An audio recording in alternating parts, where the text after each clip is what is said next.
আপনি জানেন কি ঢাকা বিশ্ববিদ্যালয়ের প্রথম ভাইস চ্যান্সেলর একজন ইহুদি ছিলেন, কিংবা বাংলাদেশের জাতীয় সংসদ ভবন যিনি ডিজাইন করেছেন তিনিও ছিলেন একজন ইহুদি। কিন্তু এখন প্রশ্ন, বাংলাদেশে কি এখনো কোনো ইহুদি বাস করেন?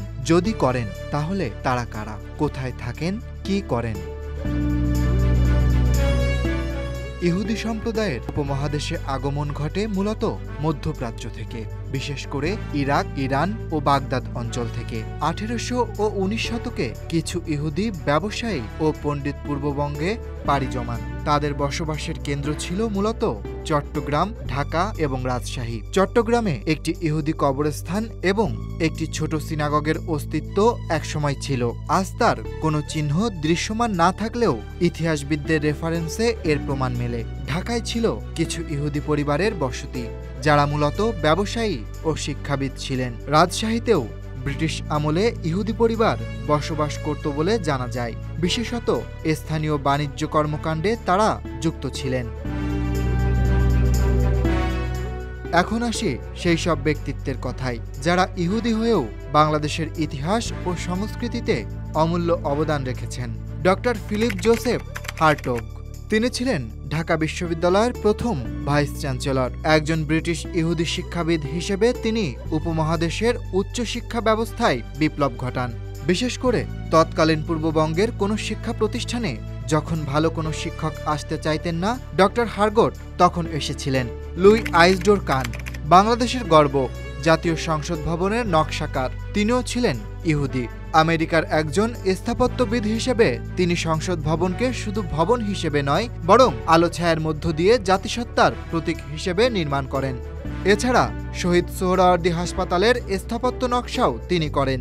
মর্দেকাই কোহেন, এই নামটি এখন প্রায় বিস্মৃত।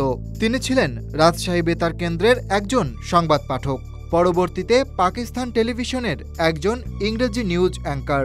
একজন ইহুদি হয়েও তিনি তৎকালীন পূর্ব পাকিস্তানের প্রধান গণমাধ্যমে কাজ করেন, যা ছিল সেই সময়ের উদার সমাজের প্রমাণ। 1947 সালে ভারত বিভাজনের পর এবং 1971 সালে বাংলাদেশের মুক্তিযুদ্ধের সময় ইহুদি সম্প্রদায় একে একে এই ভূখণ্ড ত্যাগ করতে শুরু করে। একদিকে ধর্মীয় নিরাপত্তাহীনতা, অন্যদিকে ইসরায়েল রাষ্ট্র প্রতিষ্ঠার পর বিশ্বজুড়ে ইহুদি অভিবাসনের ঢল। দুয়ের ফলে বাংলাদেশের ইহুদি জনসংখ্যা প্রায় শূন্যে নেমে আসে। আজ ঢাকার রাস্তায় বা চট্টগ্রামের অলিগলিতে সেই ইতিহাসের চিহ্নও নেই। সরকারিভাবে বাংলাদেশে ইহুদি জনসংখ্যা শূন্য হিসেবে বিবেচিত। তবে জিউস কমিউনিটি অব বাংলাদেশ নামে একটি সংগঠন দাবি করে বাংলাদেশে এখনও কয়েকজন ইহুদি রয়েছেন, যারা পরিচয় গোপন করে থাকেন। তাদের দাবি অনুযায়ী প্রায় 10 থেকে 30 জনের মতো ব্যক্তি হয়তো ইহুদি ধর্ম ও সাংস্কৃতিক অনুসারী, তবে সক্রিয়ভাবে ধর্মচর্চা করেন না। তারা বেশিরভাগই শহরে পেশাজীবী বা আন্তর্জাতিক সংস্থার সঙ্গে যুক্ত এবং ধর্মীয় পরিচয়কে ব্যক্তিগত রাখেন।